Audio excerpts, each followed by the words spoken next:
YouTube? We are making pancakes.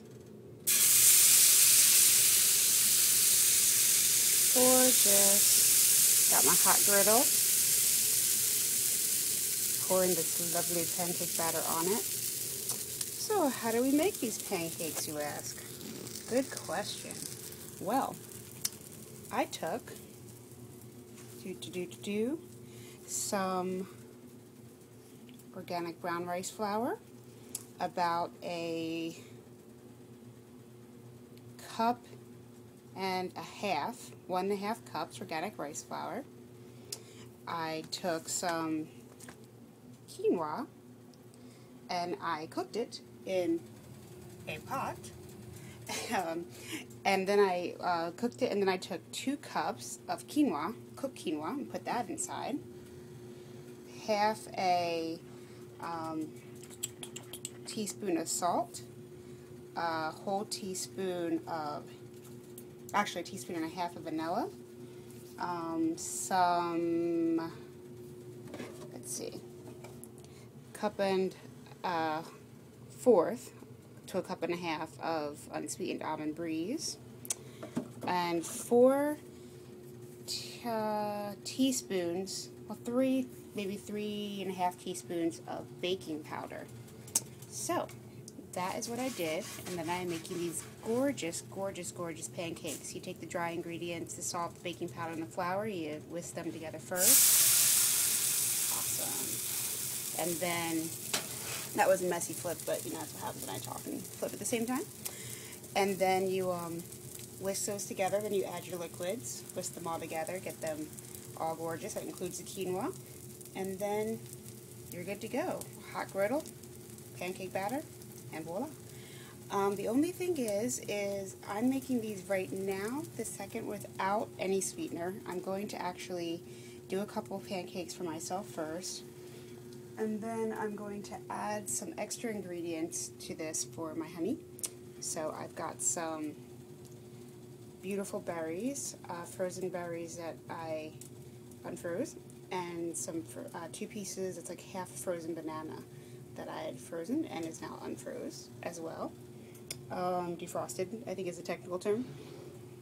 So I'm going to add that to this batch in a moment or two, and then finish up the rest of these pancakes with that. I'm also going to add 2 tablespoons of maple syrup, so that's sweetener for his pancakes. So let's give this a check.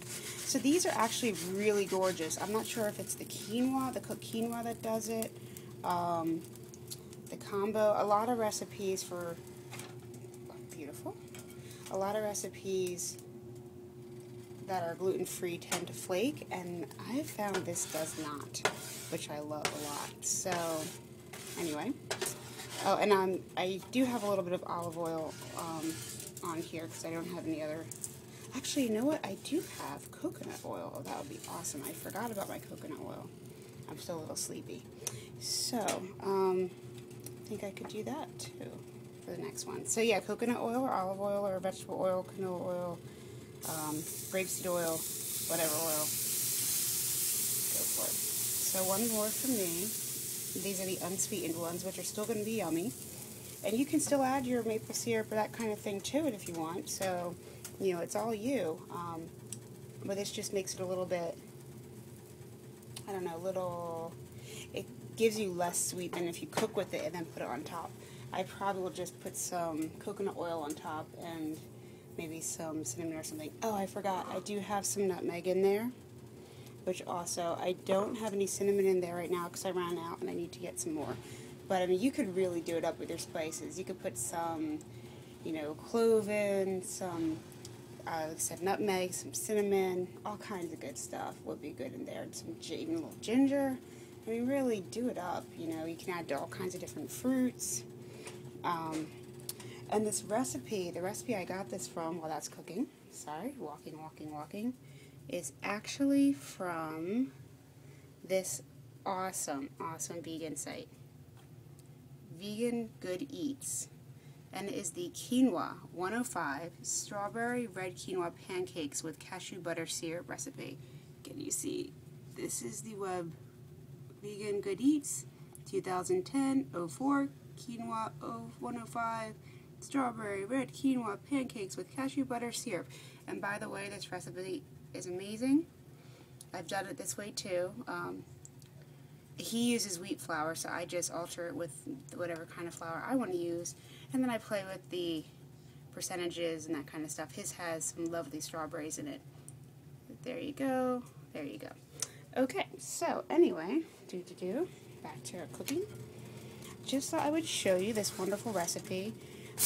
While this one's finishing up, I'm going to add the rest of those ingredients so you can see what that looks like. And then we'll turn this off and I'll go deliver this delicious food. And it will be fabulous. Yeah, you can see I kind of look like a tornado ran through here. It's been one of those kind of mornings in the kitchen. So I'm just taking it now since they're all soft. I'm just kind of whisking them in. And so like I said, about 2 tablespoons maple syrup, which I'm just eyeballing, but you know, please feel free to do it the official way. There you go. Okay. Awesome. So yeah, so actually I just realized this will be a little sweeter than I wanted because that would have been 2 tablespoons for the whole thing and I already used half of it. So he won't have to put quite so much maple syrup on his because it'll be inside. So aha, tricky. And this actually looks gorgeous. You can see the fruit in there. You know, really nice and pretty. If you wanted to mash those berries up some so they, you know, more evenly distributed, you could do that, but this is going to be really delicious. Alright, that sits there. Flip. Because this one I left on a little bit too long, I'd say. But they look gorgeous. I mean, really, how beautiful are these pancakes? They stay together well. Be impressed, because I am. No, I'm just kidding. But seriously, they are quite impressive, I think. Quite tasty, too. So, let's put just a bit more oil on the pan. Okay, and I'm just going to spread it around. I like to move it with my little, whatchamacallit. Alright, now let's take the gorgeous, fruity, sweet batter. Pour some of that into it.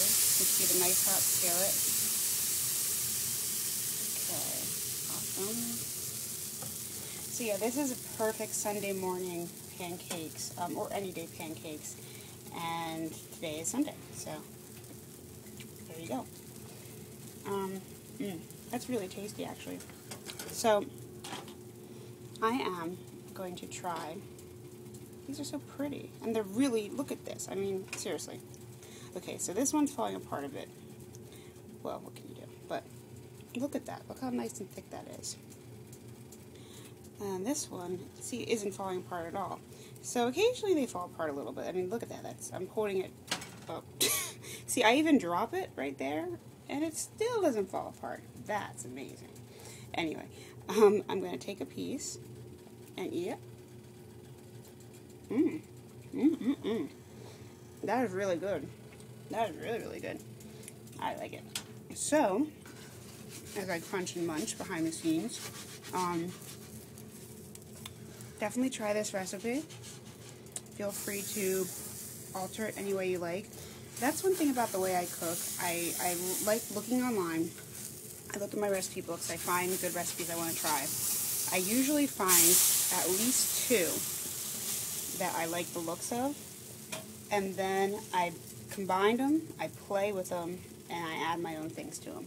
So basically, even when you're doing, I know people say it's easy when you're doing raw, which is one thing I'm learning since I'm doing more raw cooking. That's great. You can really play with the recipes. But honestly, don't be afraid to play with it, even if you're doing cooked food. Because you could come up with some really amazing things. And if it doesn't work out, you know, oh well. At least you tried.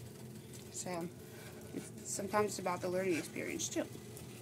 And you get some amazing creations. So this is one. Yummy, scrumdiddlyumptious. amazing creation.